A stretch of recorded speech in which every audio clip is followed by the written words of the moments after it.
श्री कृष्ण कन्हैया लाल की जय। श्री निजानंद स्वामी की जय। श्री प्राणनाथ प्यारे की जय। महामत कहे मोमिनो सब बातों का ए मूल, एक काम किया सब हुक्म आए इमाम मशीह रसूल आए इमाम मसीह रसूल। श्री कृष्ण कन्हैया लाल की। श्रृंगार ग्रंथ का ये 26वां प्रकरण पिछले कई प्रकरणों के साथ में संबंध रखता है। इससे पहले बीच में कुछ प्रकरण आए हैं। उससे पहले श्रृंगार का कलश ऐसा करके एक प्रकरण आया था, और उससे पहले श्रृंगार का वर्णन था। तो श्रृंगार के कलश के बाद में कुछ वो ब्रह्मात्माएँ किस प्रकार से है, दुनिया किस प्रकार से है, उस प्रकार को उसको समझाने का प्रयत्न किया।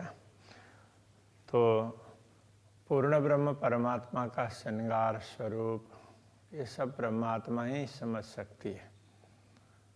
तो ये कहने का तात्पर्य है। इसलिए ब्रह्मात्माओं में और दुनिया के लोगों में कितना अंतर होता है ये सब समझाया। अब ये 26वां प्रकरण है कलश का कलश। जो श्रृंगार के कलश की बात कही थी, तो उसको बताने के बाद में ही ब्रह्मात्मा और दूसरों में अंतर की बात आई है। फिर कलश का भी कलश ऐसा करके यहाँ वर्णन कर रहे हैं। तो पहले थोड़ी सी भूमिका बांधेंगे और उसके बाद में फिर आगे बताएंगे और कुछ प्रकरण इसकी कंटिन्यूटी में जाएंगे। बशरी मल की और की कही मोहम्मद तीन सूरत। रसूल मोहम्मद ने 3 स्वरूप की बात कही बशरी मल की और की। कारज सारे सिद्ध किए अव्वल बीच आखरत। और ये भी कहा कि अव्वल बीच और आखर, तो पहले मध्य में और अंतिम में। ये रसूल मोहम्मद ने जिस प्रकार से कहा कुरान और हदीस, उसके अनुसार का यहाँ पर स्पष्टीकरण किया है कि वैदिक परंपरा में दूसरे तरीके से कहा जाता है और कहा गया भी है। तो अव्वल आदि मध्य और अंत अवसान, ये एक परंपरा है। आसमान जिमी के बीच में उस तरह की बात भी आती है। तो ये एक शैली है। ये तीनों मिल किया जहूर। इन तीनों ने मिल करके 3 स्वरूप बशरी मलिकी और हकी तीनों ने मिल करके ब्रह्म ज्ञान को प्रकाशित किया। जहूर का तात्पर्य प्रकाश फैलाया। अव्वल आखर रोशन, आरंभ से लेकर के अंतिम तक आखिर तक प्रकाश फैलाया। हक बैठे इन इल्म में, तो इनका जो दिया हुआ ज्ञान है उसमें ही परमात्मा है। तो वो तो उस तरीके से कहने की शैली है। यथार्थ में कहना क्या चाह रहे हैं, इन तीनों ने परब्रह्म परमात्मा की बात कही है, उनको स्पष्ट करके समझाया है। तो दिल अर्श हुआ मोमिन। तब जब जैसे ब्रह्मात्माएं समझ बैठी और उन्होंने परब्रह्म परमात्मा को अपने हृदय में धारण किया, तब जाकर के उनका हृदय धाम बना है। ये जुआ मैं हक की और बोलता है हुक्म। ये बोलने वाली जिह्वा और इसको शक्ति प्रदान करने वाली चेतना आत्मा, जुआ और मैं का तात्पर्य आत्मा और जुआ जिह्वा, ये दोनों ही पूर्ण ब्रह्म परमात्मा की ही है। तो जिह्वा भी तो आखिर संसार की कल्पना की, वो भी पूर्ण ब्रह्म परमात्मा के कारण ही है।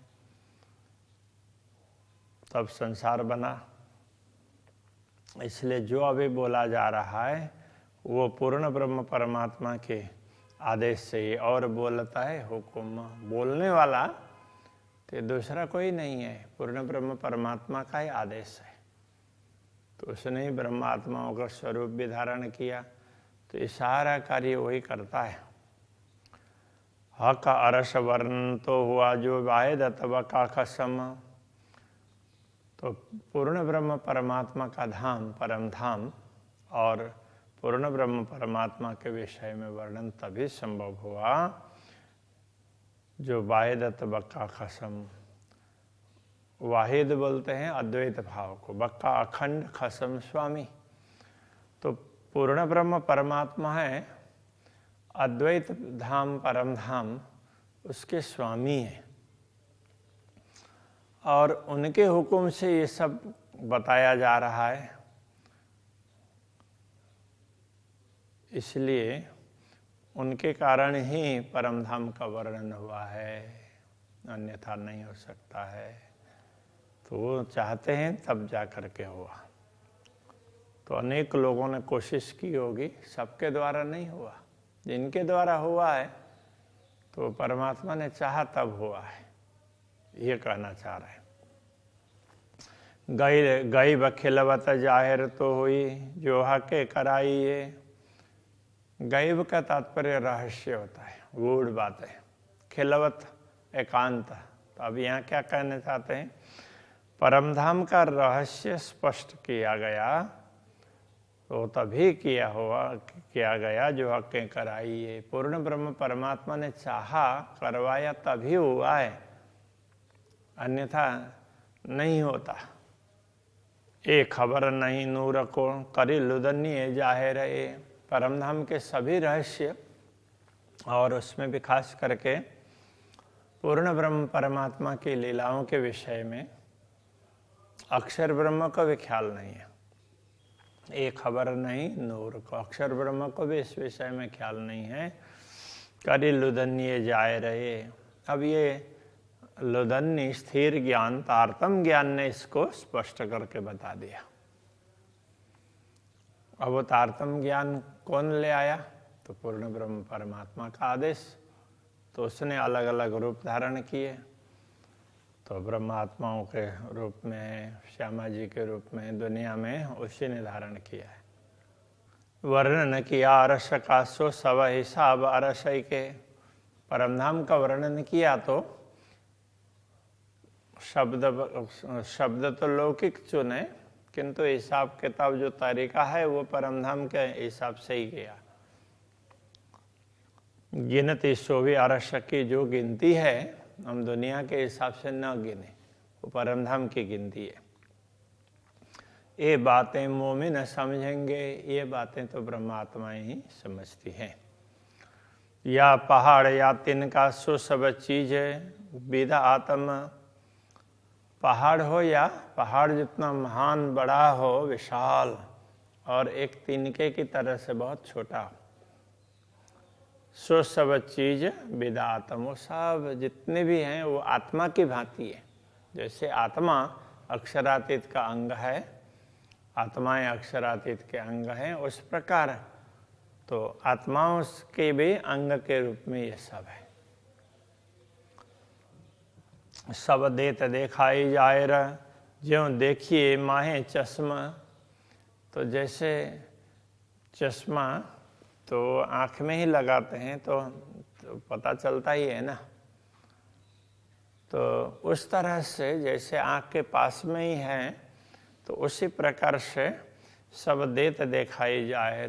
तो जो बाहर दिख रहा है, एक तिनके से लेकर के, एक अणु से लेकर के पूरा धाम, तो ये सब स्पष्ट करके बता दिया। और इस ब्रह्म ज्ञान के माध्यम से तो ये दिख भी सकता है। और अब एक खूबी रूह नयन की चीज दसों देश की सब देखत।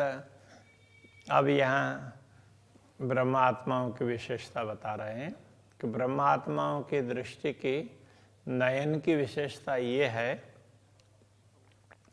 कि वो दसों दिशाओं की वस्तुओं को देख सकती है।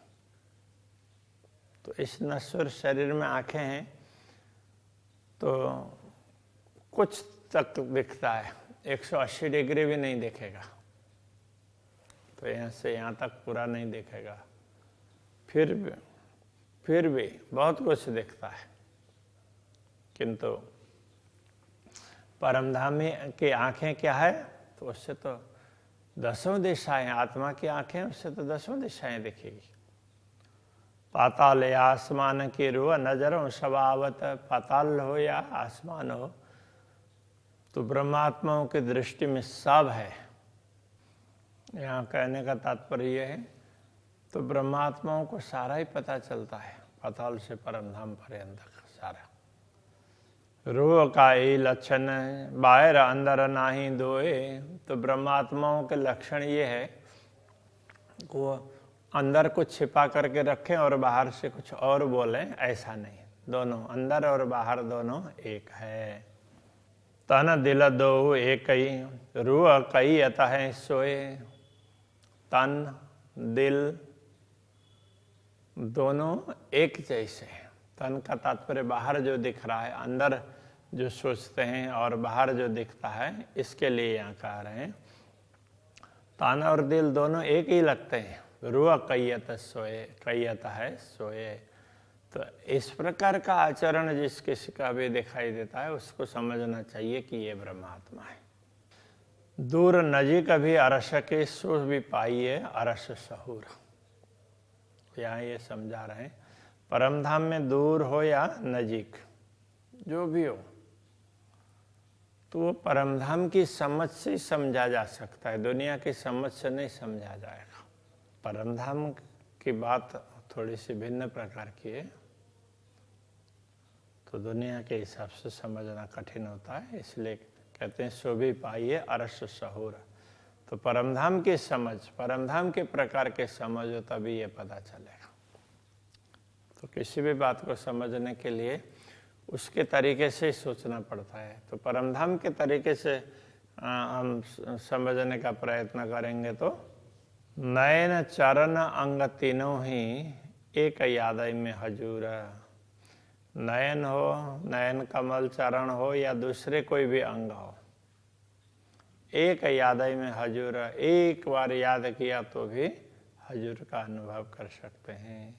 तो यहाँ क्या कहना चाह रहे हैं, नयन हो, चरण हो, ये जो भी अब आगे उसमें वो करेंगे चाल मिलाप या दीदार ऐसा करके, तो वो नयनों का काम हो, चरण का काम हो या दूसरे किसी भी अंग का, सबकी दिशा एक ही हो जाती है, एक ही दिशा में सब जाते हैं, तब ऐसा अनुभव होता है। कैसा अनुभव होता है, एक यादय में हजूर।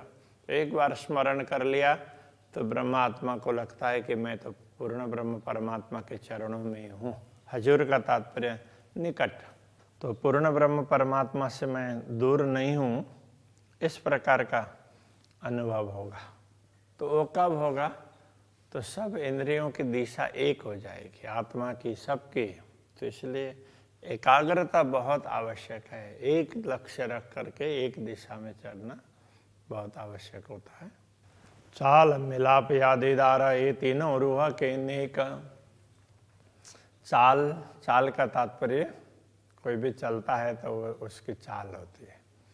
तो चाल हो, मिलाप, यहाँ पर चाल का तात्पर्य किस प्रकार का आचरण करना, मिलाप कैसे पूर्ण ब्रह्म परमात्मा का सानिध्य का अनुभव करना, या दीदार उनके दर्शन करना।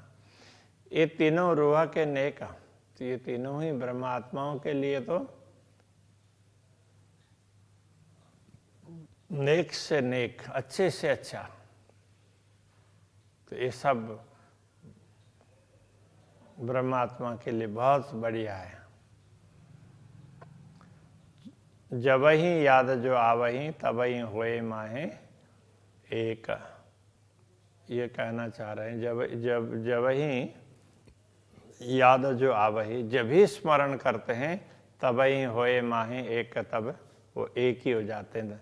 तो पूर्ण ब्रह्म परमात्मा का स्मरण करते हैं तो उस समय सब चीज़, आँखें भी उनके दर्शन के लिए तरसती है, रसना उनके गुणों को गाने के लिए, और नासिका तो उनकी सुगंध, प्रेम की सुगंध पाने के लिए, तो सबकी दिशा एक हो जाती है।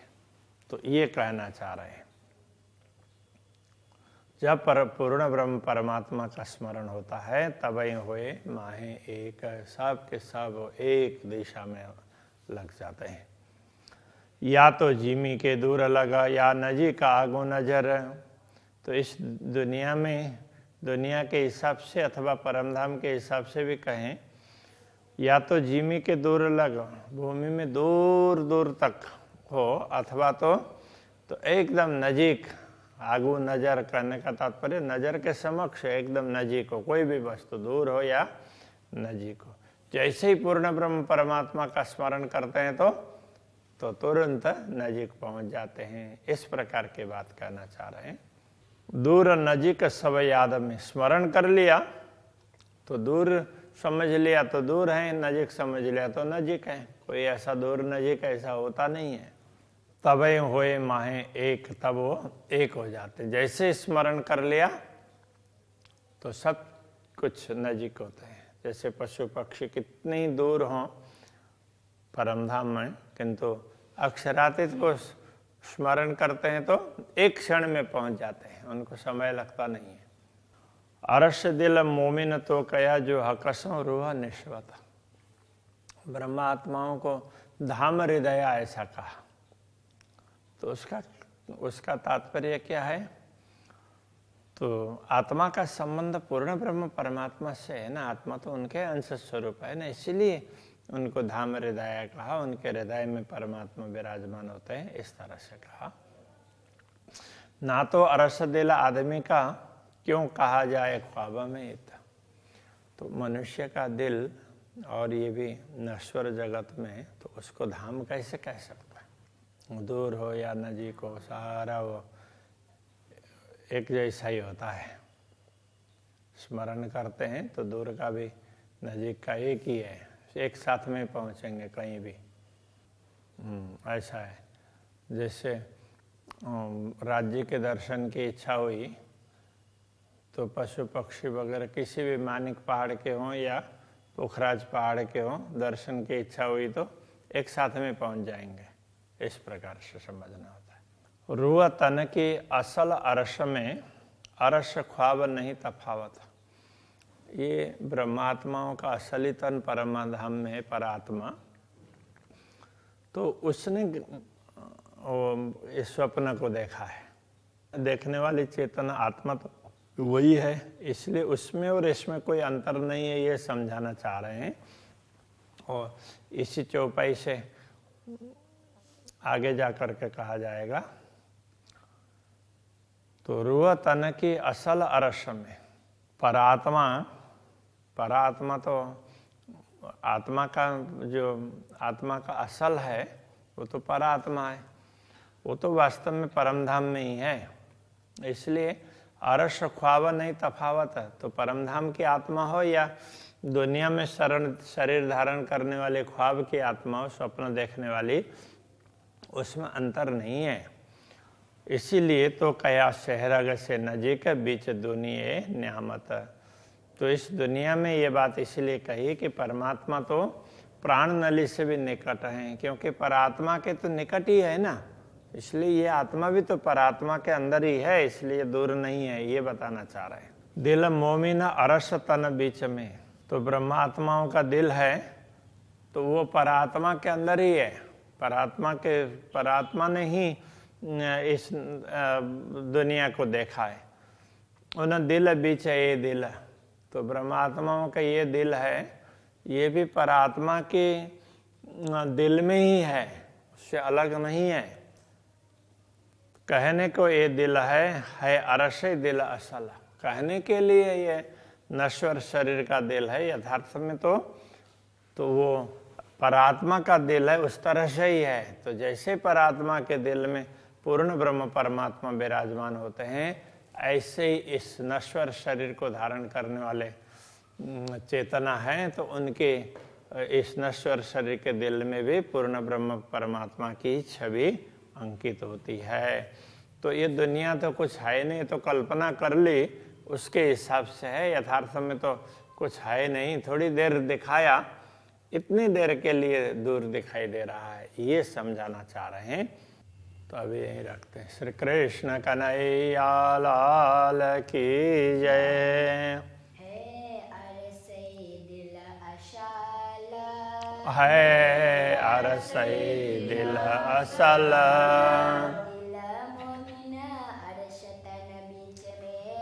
दिल मोमिना अरसतन बिच में, उन्हें दिल बिचाए दिल, कहने को ए दिल है